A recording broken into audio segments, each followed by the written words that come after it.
നമസ്കാരം. ഞാനിന്ന് ഇവിടെ വിശദീകരിക്കുന്നത് മംഗോസ്റ്റിൻ ഫലവൃക്ഷം നട്ടു വളർത്തുന്നതിനെക്കുറിച്ചാണ്. നിങ്ങൾക്ക് ഇവിടെ ഒരു മംഗോസ്റ്റിൻ വൃക്ഷം കാണാവുന്നതാണ്. ഈ മംഗോസ്റ്റിനിൽ ഇതിപ്പോൾ നട്ടിട്ട് ഏകദേശം 7 വർഷം തികയുന്നുണ്ട്. ഇത് വിത്ത് ഇട്ട് കിളിർപ്പിച്ച് കൊണ്ടുവന്ന് നട്ടതാണ്. നമുക്ക് പൊട്ടിച്ചെടുക്കുന്ന തൈകളും നടാം, വിത്തുകൾ കിളിർപ്പിച്ചെടുക്കുന്ന തൈകളും നമുക്ക് നട്ടു വളർത്താവുന്നതാണ്.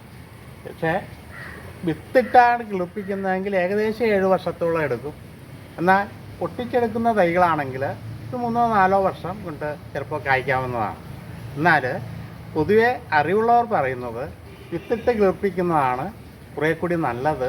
അത് വളരെ കാലം അത് വളർന്നു നിൽക്കും, വളരെയധികം ഫ്രൂട്ട്സ് ഉണ്ടാവുകയും ചെയ്യും എന്നുള്ളതാണ്.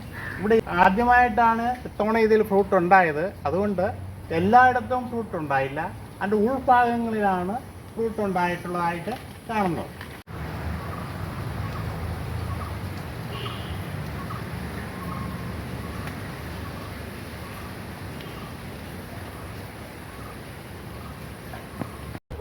ഈ മംഗോസ്റ്റിൻ പ്ലാന്റിൽ ഉണ്ടായതുകൊണ്ടാകാം അതിൻ്റെ ശിഖരങ്ങളിൽ ഉണ്ടായിട്ടില്ല, അതിൻ്റെ ഉൾഭാഗങ്ങളിലാണ് കായ്കൾ ഉണ്ടായിട്ടുള്ളത്.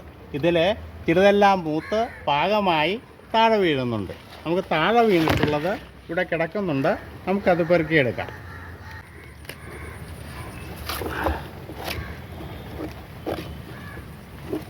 ഇവിടെ മംഗോസ്റ്റിൻ ഫലം കായ മൂത്ത് പാകമായിട്ടുള്ളത് കാണാം. നമുക്കത് പറിച്ചെടുക്കാം. ഇങ്ങനെ ഇവിടെയുണ്ട്,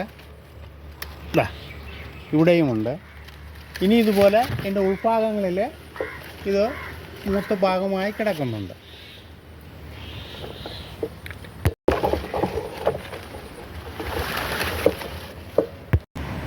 മംഗോസ്റ്റിൻ തൈ നടുന്നതിനായി നമ്മൾ ആദ്യം ഒരു കുഴി എടുക്കുന്നു. ആ കുഴിയിൽ ഒരു 4-5 കിലോ ചാണകപ്പൊടിയിട്ട് നിറച്ചതിന് ശേഷമാണ് ഈ തൈ നടുന്നത്.